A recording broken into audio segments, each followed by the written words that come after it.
حدثنا سعيد بن عفير قال حدثنا ابن وهب عن يونس عن ابن شهاب قال قال حميد بن عبد الرحمن سمعت معاوية خطيبا يقول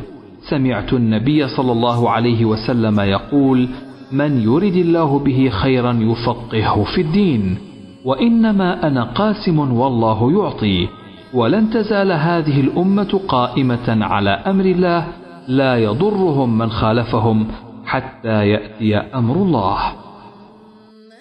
बाब फुकाहत दीन की फजीलत। तर्जुमा।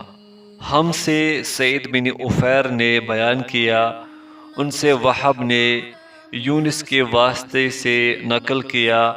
वो इब्ने शिहाब से नकल करते हैं। उनसे हुमैद बिन अब्दुर्रहमान ने कहा कि मैंने मुआविया से सुना, वो खुतबा में फरमा रहे थे कि मैंने रसूलुल्लाह सल्लल्लाहु अलैहि वसल्लम को ये फरमाते हुए सुना कि जिस शख्स के साथ अल्लाह ताला भलाई का इरादा करे उसे दीन की समझ इनायत फरमा देता है, और मैं तो महज तकसीम करने वाला हूँ, देने वाला तो अल्लाह ही है, और ये उम्मत हमेशा अल्लाह के हुक्म पर कायम रहेगी, और जो शख्स इनकी मुखालफत करेगा इन्हें नुकसान नहीं पहुंचा सकेगा यहाँ तक कि अल्लाह का हुक्म क़यामत आ जाए